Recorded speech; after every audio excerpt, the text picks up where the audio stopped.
إلا إلو أمدن قومية أوجد تحقق لذلك لي إن أنا لا يحضرين وقلت له أنا لا يحضرين وبلاطوة وحكي من ديوانك عطيه يسين أو عين يسين ما أنت أو شلي إذنك حولا عيجيناي oo macna xoolaha ta mid ay ku qaltay dadkii tumalka ah oo midada need tumay oo dhay xoolaha waqtiga ah unaysan iska dhaafay qashan inay midada need tumay waa aysan jirashada hadii ay u taqaaneen inay beer kaliya falan jireen ama ay u taqaaneen inay madax looga istaagi jiray maanta indhaheena waa kala fulihiin إن دولتي وحدة العالم لحيات أما تركي وحدامنا وحدة العالم لحيات مكاين وحد قدبان يا كرو إلى المعاد ما كان حلينا هي 4.5 ما قالوا إنه بل ترك الانتحال كالانتحال الصميم محال Soomaali waxay nabad ay ku helaysaa ay barwaaqana ay ku gaaraysaa Soomaali siman afar qabiil weyn oo hal dhibic hal sameeyo gandaameen qabiilkan kala 0.5 kala siinay waa in uu hal nus qabiil u noqdaa بسم الله الرحمن الرحيم السلام عليكم ورحمة الله وبركاته ومالين ثلاثة تاريخ ذي كوبيغانتاي أفر لواتن كبشة ديسمبر لبضكن سغالي طبعا waxaa maanta kulan aad u balaaran isugu yimid qowmiyadda Somali Bantu Jareerweyne ee ku nool magaalada Edmonton gobolka Alberta dalka Canada. Kulankan waxaa goobjoog ahaa culamaa u diinka, aqoon-yahanada, dhalinyarada, haweenka iyo madaxda ugu sareyso community-ga Somali Bantu Jareerweyne Society of Alberta. Kulankan waxyaabaha looga hadlay ama diiradda lagu saaray waxaa ka mid ah guud ahaan marxaladda siyaasadeed ee ka jirto dalka gudihiisa, sidoo kale in ay ka dhiidhiyaan ama ay ka hadlaan dulmiga iyo tacadiyada lagu hayo qowmiyadda Somali Bantu Jareerweyne haba ugu weynaato systemka 4.5 iyo shakhsiyaad qaarkood oo ayaga dulmi iyo tacadi loogu geystay gobolka Jubbada Hoose magaalada Kismaayo iyo gobolka Shabeellaha Dhexe magaaladiisa Jowhar. Alhamdulillah rabbil alamin. الصلاة والسلام على رسول الله صلى الله عليه وسلم. السلام عليكم وعليه غدان Somali meelul bay joogaan inkastoo Soomaalida ay kala qaybsantahay dhowr qabiil kala shisheegana ama loo kala shisheegay laakiin Soomaali ahaan waxay tirsanay dibadda iyo gudaha waxay joogaan kulli waxaan leeyahay assalaamu calaykum.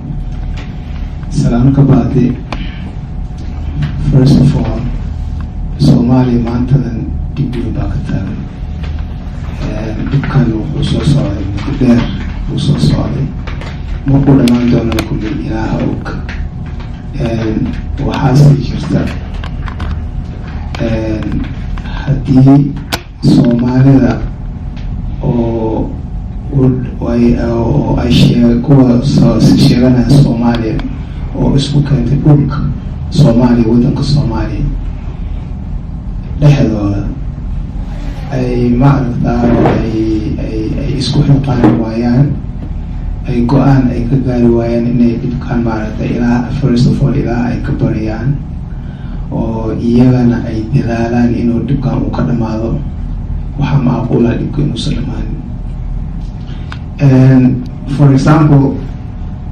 markii ay timaado hoggaan ama ummad la hogaaminayo dhibkan wuxuu ka yimid markii horeba sida la sheeganayo in hoggaan uu ka yimid maamul uu xumaaday maamulku markuu xumaadayna ay ummadii isku xumaadeen haddana tii ayaa weli socota ay maaragtahay oo maamulka iyo ummadii iyo ummadda dhexdooda aan weli isku fiicnaanin oo maaragtahay oo aan weli wado isku wada raacsan yahay loo wada dhan yahay ama wada ay dadka inta badan ay ku qanacsan yihiin maamulkii iyo dadkii aan weli la wada helin. waxaa tusaale ka mid ah hadda sistemka oo Soomaaliya isku maamulo leeyahay 4.5 su-aasha ugu muhiimsan oo aqoon-yahano fara badanna ka hadleen waxaa ka mid ah for example Professor Talha uu soo jeediyey macnaha inay taas ay xal u noqonaynin in ay uqubo ku tahay xal sida loo heli lahaa oo ay maaragtay ay meesha muhaadmin ay ku tahay dad badan lagu duminayo taas inay dulmi tahay waxay caddaynaysaa 4.5 waxaa la yiri waxay ka mid tahay aqoon qaybsiga awoodda lagu qaybsanayo oo maaragtay oo qabiilada dadka loo kala bixiyey qabiilada waaweyn iyo qabiilada yaryar let us assume inaan ogolaanayno systemkaas aan dhahayno systemkan waa system halisku wada raaco halisku maamulo. laakiin haddii la dhaho 4 qabiil waaweyn oo hal dhibic hala siiyo, then that means qabiilkan kale 0.5 kala siinayo waa in uu nus qabiil u noqdaa. su-aasha waxay tahay why is it ama maxayse ku noqotay iyadoo laleeyahay 0.5 la siinaya because qabiilada kale waa hal dhibic la siinaya, laakiin dadka laleeyahay nus qabiila laga dhigaya dhowr qabiil isu keenay. hadda waxaa lagu leeyahay waxaa kamid ah qabiilka la dhaho, tusaale markaan kasoo qaadana Eyla qabiilka la dhaho, Soomaaliya Puntland qabiilka la dhaho, oo region dhan ay u badan yihiin Soomaaliya marka la fiiriyo, reer Xamarka marka la fiiriyo, Daraawo marka la fiiriyo, oo kuwaan dhan marka oo isu keenay oo la siiyey 0.5 ma taasna waxaa laga wada iyagoo dhan marka la isu keeno nus qabiil bay yihiin, ama iyagoo qof reerkeed waa nus qabiil. taas ayaa confusion aniga shaksi ahaan xitaa aan weli fahamsanayn. say u noqon kartaa mid hal qabiilna oo meel u kasoo jeedo la dhaho waa hal pointia la siinaya, dhowr qabiilna inta laisku keeno loo dhaho nusaa la siinaya. arrintaas ayay xitaa maskaxiyan ay digi la-dahay. marka arrintaas waxay fiican tahay Soomaalida iyo maamulka Soomaaliya ka jiro iyo cid walba all stakeholders oo tan Soomaaliya inay nabad ka dhacday ugu jirto, arrintaas in si fiican macnaha looga fiirsado laguna hadlo oo xalna laga gaaro. insha allah arrintaas aan ku tarsanaya. wassalaamu calaykum. bismillahi raxmaani raxiim. alxamdulilahi rabbil caalamiin. sidaan iswada aragnayba waxaan jeclaan lahaa inaan markaas qodob yar aan ka yidhaahdo. dulmiga ku baahsaday waddankeena Soomaaliya oo dhib Soomaaliya oo dhan wada gaari ay tahay maanta, oon ilaa hadda aan xalkii looga kabsan lahaa aan weli aan ujeedin. taasaa keentay maanta in la iskugu yimaado aan wax ka dhahno, khaasatan wixii naga qusaya markaas. marka aan ugu hormarsiiyo ficilkan leeyahay 0.4 maxaa yidhahdaa 4.5 oo qowmiyad dhan ama dad dhan ama maxaa yidhahdaa inaan nus lagu sheego, oona waxaan markaas adduunkaba ay ka jecni ay tahay. marka wax badan arrintan waa soo noqnoqotay, laakiin dadkii markaas lagula jeeda annaga waaye, annagana waa soo jeednaa maanta inaan icdilaamin arrin noocaas ah,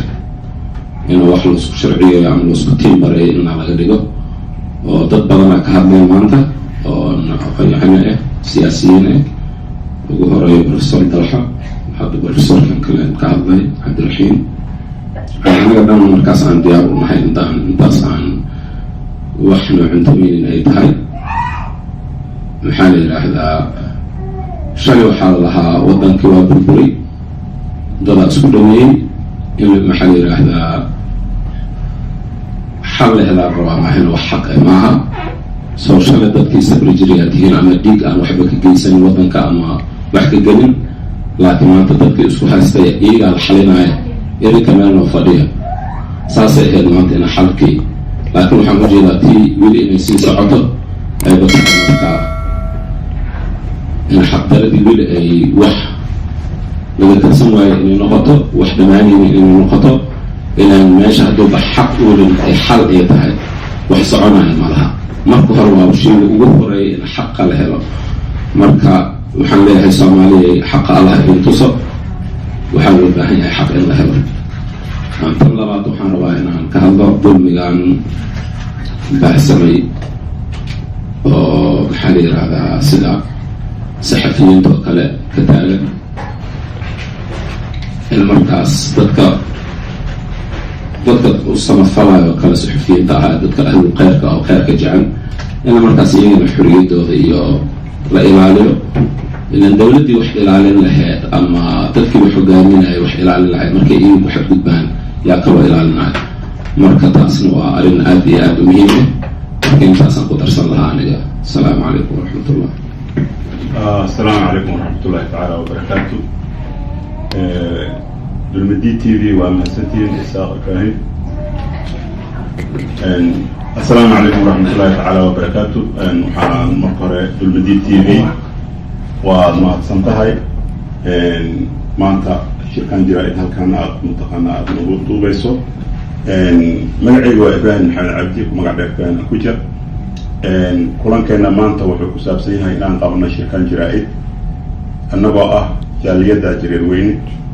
ee ku dhaqan magaalada Edmonton ee dalka Canada. Waxaan muhiimadda ku saaraynaa marxaladda siyaasadeed ee dalka maanta ka dhacayo inaan dareenkeena ka dhiibano maadaama aan nahay dad dadka u dhashay. dalkii maanta waxaa ka socdo xaalad wuxuu ku sugan yahay oo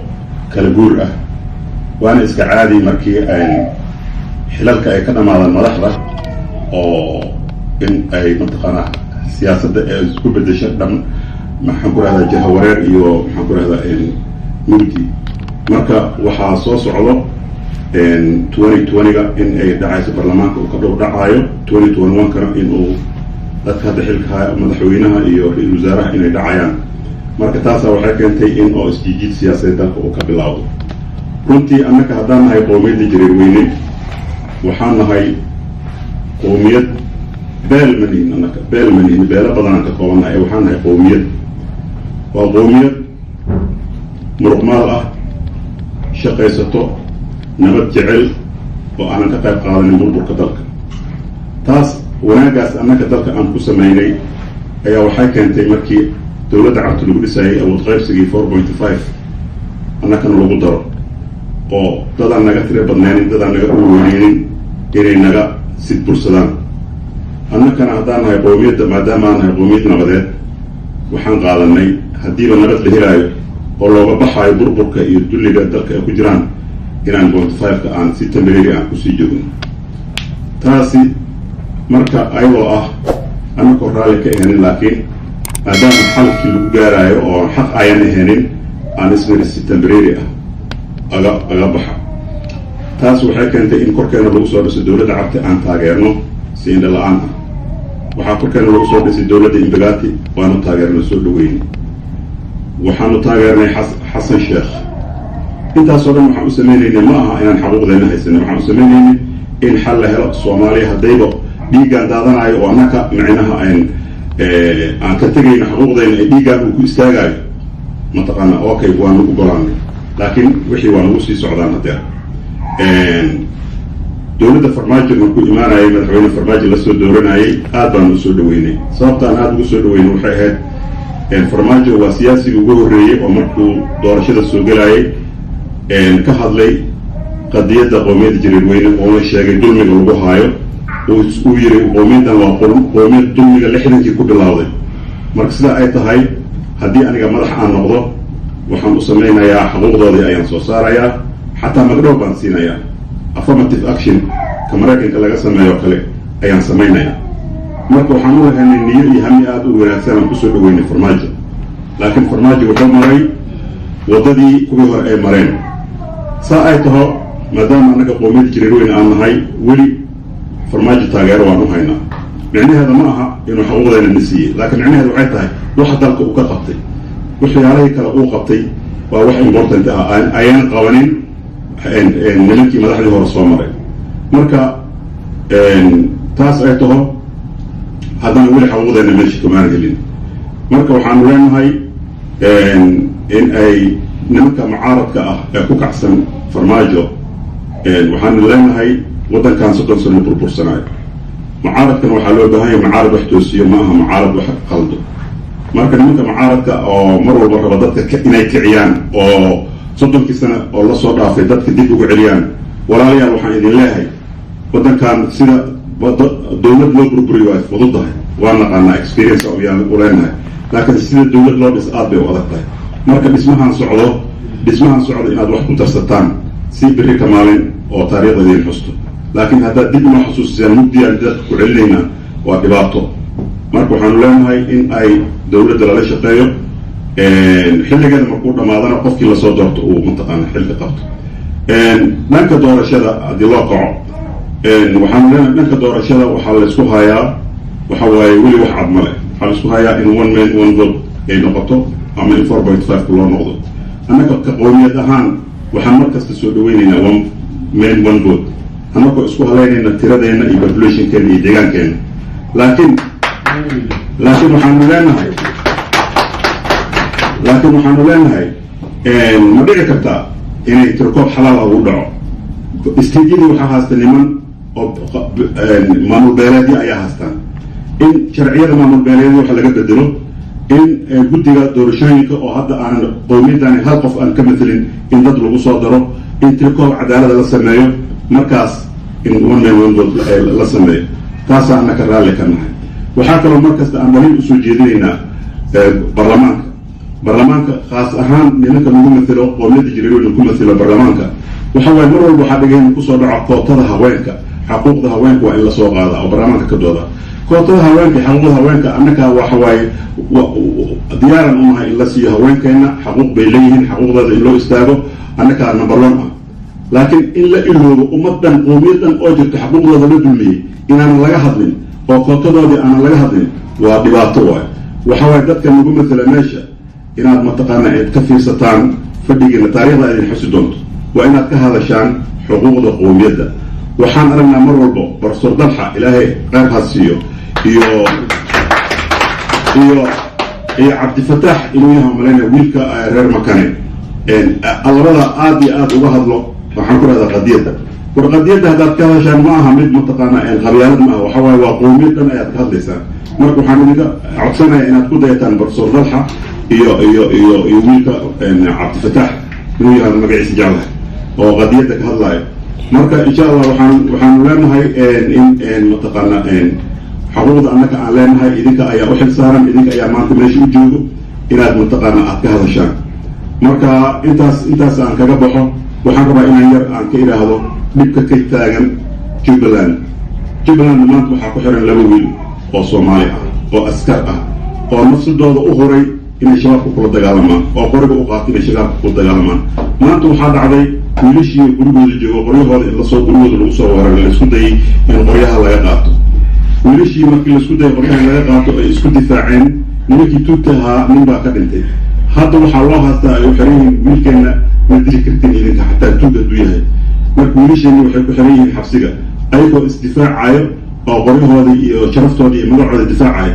see ku dhici kartaa nin askari ah oo qori haasto inin kale qori haasto oo qoriga ka qaato uu siiyo waa sharaf darro waa taas waa dhiig dhimashaa laga xigaa taas marka wiilashii ayagoo sharaftii askarta ciidamada qaranka magacooda difaacayn in ciidamadiina waa kana ayagoo qorya haastana qoryaha ka dhigintililaha nafsadooda ka sokow waxay difaacayeen sharafta qaranka soomaaliyeed ay difaacayeen maanta say u difaaci kartaan ay u xiran yihiin cid ka hadlaysana male waa ka ognahay maamulka meesha ka jiro inuu yahay maamul dictator ah oo xuquuqda ibniaadanka aanan fiirinayn ummadda dowladda federaalka iyo adduunka iyo human rightska waxaan ka codsanaynaa inay arrinta kismaayo ka socoto oo wiilasha lagu hayo inay faragelin ku sameeyaan insha allahu tacaala taasaan kaga baxay asalaamu calaykum بسم الله الرحمن الرحيم إلهنا هذا إسكاله أو ماشان قروح بدل ما تسوق هاي كاني وحي لقيه لها وحي لقى هذا لها رجينا كهذلي وحريا مجرين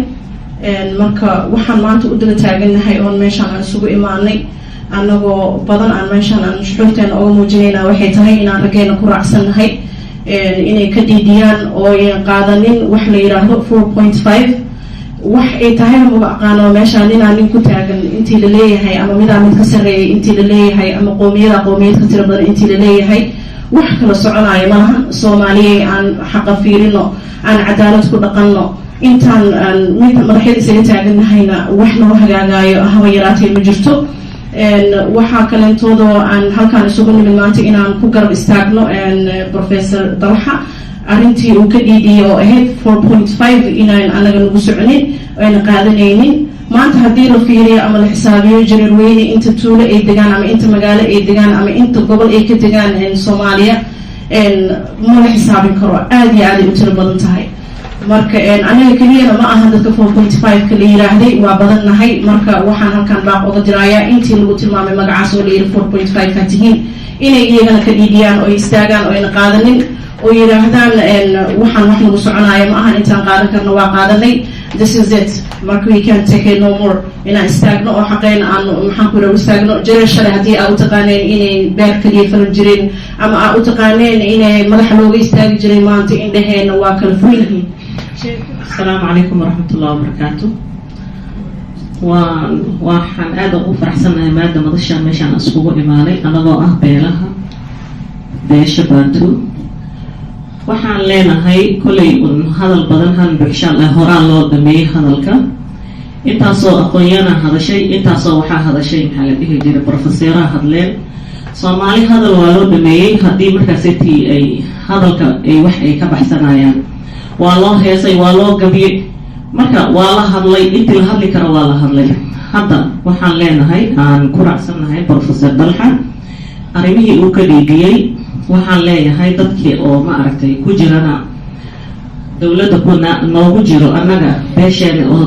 beesheena yani tilmaamayo waxaan leeyahay iyagana inay sida asaga uu aaga dhiibiyay iyo wiilka kale inta Cabdifataax Xadirtan sida adeer uu sheegay yani iyagana inay sidaas oo kale aaga dhiibiyaan beesha caalamka waxaan baaq ugu dirayaa 4.5 waagii hore laga soo tagay waaye hadeertaan hadda annaga indhaha noo furan marka annaga 4.5 ma noqon karno intaasoo beelaan leenahay sida maantana waa lagu celcelinayaa beenna ma ahan marka waxaan leenahay 4.5 ma qaadanayne bal tala kaleente xal kaleente hala sameeyo maxaa anaga dad maanta oo ma aragtay manihi yani hal gobol dego manihi intaasoo 9 gobolan ku leenahay wadanka maanta dadka u badan annaga waaye dadka maanta dhaqaalaha soo saara annaga waaye dadka maanta beeraha cambaha wax walba soo saara annaga waaye dadka maanta jiwoobi loogu imaado annaga waaye soo waxaan leenahay waxaan u baahanahay inaan xuquuqdeena aan helno waxaan meeshaan u fadhinaa in aan xuquuqdeena aan helno sheekadii shalay way isku dhamaatay waxaan leenahay codsina naga ah wiilasha meesha naaga xiran in ma aragtay dabagal ay ku sameeyaan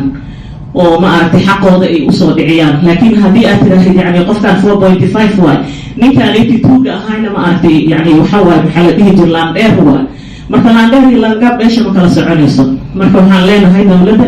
in codsigeena ay noo tixgeliso oo ma aragtay yani wiilashaasiti meesha naaga xiranna oo dib ay ugu raacdo annaga waa isogsannahay Soomaaliya markaan nahay nin walba macnaha wadanka wixii ka jira ama systemkii waxyaabaha ka jira waa la soconaa taasoo ka mid ah hadda dhibaatada ugu horeysa oo ka dhacda Soomaaliya waa aragnaayo jawhar waxa ka socdo qof walba wala socdaa wixii kale ka socda Jubbaland waa la wadaagsan yahay daraaddo waxaa dhacday dhalinyaro in lagu weeraray guri ay degan yihiin oo la rabay in laga qaato qoriyaashooda oo mar walbana ka dhacda ciidamada dalka Soomaaliya ay isku sameeyaan oo laga qaato nimankii oo isdifaacayo ilaahay waa tisnay ninkii naftaada iyo maalka u imaado iska difaac nimankii oo isdifaacay ninkii tuuga ahaa dilay amaanta leeyahay macna inay ayaga dulmiin yihiin ay dawladdan ay leedahay maxkamadda ayaa soo bardhigay dawladda Jubbaland soo qabatay niman dambiilo oo dad dilay cambihi iyo mooski ayagoo mardaafkood iska cawaawo qarkiis iska jiif aw imaateen idinkoo maran la'aan oo rafaadsan dadkii oo xoolaha hataa markaa wadataan rabtaan inay cuntaan waxa ku tagrafasheen dad badan dadkii beeraha fal jiray oo galeeda caanaha niga badal jiray waa ku tagrafasheen dadkii madiwaanka aad dhehaysin oo caynaysin maanta oo shalay idinkoo xoolaha ceejinay oo macnaha xoolaha hataa midda aan ku qalatin leen dadkii tumaalka ah oo midada niin tumay oo dhahay xoolaha baktiga ah cunaysan iska dhaafe qashan ii dhahay midada niin tumay waa caysan anigii beeraha niin falay waa ii caysan war walaalayaal wajiga aan ku socotaan ilaahay isinkiisa ku dhaartay haddii Soomaali ay tan tanasulaad ka sameey wayso isku soo laaban wayso adduunka ku gadoomay ma ogi wax ku tawaasay malahan marka ani halkaas ugu baxaya nimin hoof madaxweynaha waa salaamay maxamed Abdullaahi Farmaajo iyo Xasan Cali Khayre حقيقي وحن هلكان أنا معناها أن فرحت كل وجهها معناها إثباتك ووطن كويس لوسمي بلاسيئها تو لك حق دردا ومرول بالصعوتو وانتهى ما أعطي رد بدن إنه ما تقومي دن إنه ونقول المامي إليهن نص وحق هذا ندرسنا ركل عناية وقبلك أيها معناها أي حق كل هايين إن قف كلام معناها إنه كسر مثلا ونقول ما الوزير وحصعنا معه وحنيه مدحوني فرماجي أرنتان أثبت أجاوسي حقيقي معناها هذا وحول إسبدل بعد عي إسبدل كي وحنا رجيني إلى إسبدل كي أتحوج السين عليه وليس وزاره وحقي ماشي وكم خير صومالي إلا السمو صومالي وحي نبض يكون الإنسان أي برواخنا أي كوجاريساي صومالي السمن dulmigan oo 4.5 khayr allah siiyo professor dalxa oo in badan uu ka hadlo in tixgelin la siiyo waa professor waa aqoonyahan waa nin maartay oo maanta qowmiyadan u matalo u fidiyo maartay xildhibaan guud ah hadalkiisii inuusan noqon mid maartay waxba aan ka jirin ama waxba laga soo qabanaynin warsaas darteeda ra-iisul wasaaraha madaxweynaha waxaan aad iyo aad aan lagu dhiirigelinayaa xaqdarada meesha socoto xaqdarada meesha socoto inaad ka hadashiin ama isbedel aad samaysiin waxay gaartay in micinaha xadgudub uu ka dhaco xataa sadaqadii dadka barakacyaasha ama dadka oo kasoo barakacay biyaha oo maaragtay naafeeyey in ayaga hataa maarata xaqdaro oo maaragtay xaq tuusin lagu sameeyo oo qabiil wax loo dhiibo anshax xumo waay diini ma ahan wax oo damiir bini aadan iyo damiir maan soomaalnimo oo maaragtay ama oo maaragtay wax ku yeelanayo maan waxyaabaha meesha ka dhacayo marka saas darteeda waxaa loo baahan yahay soomaali midaysan in marwalba la helo in maaragtay haddii ay tahay maaragtay xaqa in la wada siimo oo sadaqada la wada geersiyo dadkan oo ku dhibaataysan maaragtay deertani hirshabeelle oo gadoomiyaha maaragtay gadoomiyaha hirshabeelle ay kansay gadoomiye maxaa yeelay madaxweyne ma dhihi kari gadoomiyaha hirshabeelle ninkan waara la dhahayo inuusan maaragtay uu ku mashquulin weliye shaashaa waa suxufiyiinta uu ka mid yahay asagana waa in maaragtay dhibka laga dayo oo xoriyad uu ku shaqaysto uusan ku mashquulin uu ku mashquulo horumarka bulshada mar walba bulshada iyo mideynta bulshada macnaa qofka hadduu leader yahay waxaa loo baahan yahay what is he leading for who is he leading for ajanihiisa muxuu yahay bulshada uu adeegayo inuu si siman iskugu adeego taasaan aada ugu baraarujinaya madaxweynaha gadoomiyaha maaragtay hirshabeelle iyo gadoomiye ku-xigeenka cali gudlaabe waxaan leeyahay in macnaa xaqa loo wada simo dhibaatooyinka laga daayo raggaas oo dadkaas beeraleyda ah iyo ninkaas oo suxufiga ah waxaa kale aan baaq ugu dirayaa suxufiyiinta soomaaliyeed waxaan maqli jiray suxufi qabiil ma lahan laakiin waxay hadda u muuqataa shaashaa in laga gaabiyey dhibka lagu hayo inaysan hadda ayaga ay ka hadleen micnada waxay ay tay tilmaamaysaa suxufiyiinta soomaaliyeed ayagaba hataa maaragtay in maaragtay khabyaaladii maaragtay ay dhiigooda gashay taasna soomaalinimada kuma jirto waxaa loo baahan yahay soomaali midaysan u baahan yahay taasna waxay ku noqonaysaa nin walbo dhibkiisa haddii dhib lagu hayo inuu danqabo kuwa kaleenta oo baarlamaanka ku jiro oo xaqa oo maaragtay masaakiinta ay cunayaan ay ku naaxayaan isku muleynaya inay ku naaxayaan ayagana inay maaragta ka kacaan oo ay dulmiga daayaan dadka dulmiga lagu hayo ama 4.5 lagu yeero waa dad badan oo walaalahayna ka mid ah qoomiyada jaraweyn hadday ugu badan tahay banaadir baajuun baraawe iyo walaalahayna midhibaan waxaa loo baahan yahay dadkaas waa dad soomaali dhalad ah in xaqooda si siman loo wada siiyo aan aragno sidii ku gaarno mar dhibaatooyinkan sida aga bixinayay ee hadeertan wadanka maaragtay ku haafsatay midi kaleente maamulka jubbaland waxaan ugu baaqaynaya aan macnaha nuxus ahaan aan ugu cusubeyna macnaha dhibaatooyinka ay ku hayaan qoomiyada jaraweyn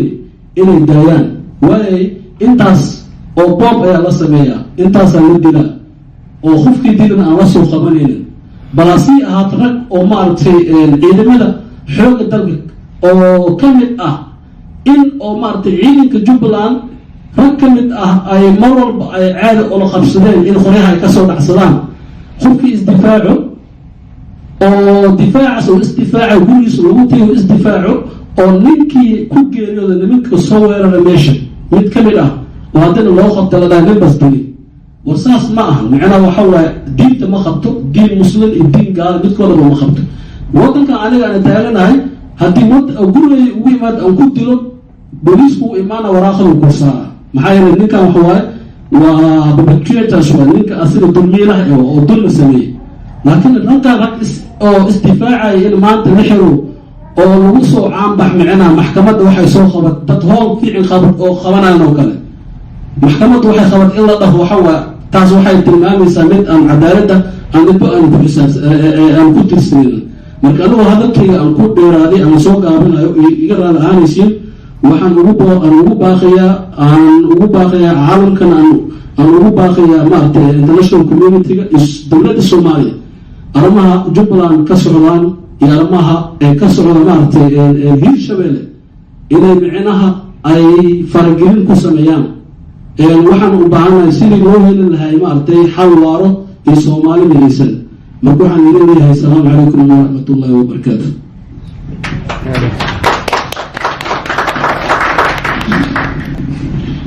عليكم السلام ورحمة الله وبركاته. أهلا وسهلا دمان أنت كسوق الجشي أنا كون كان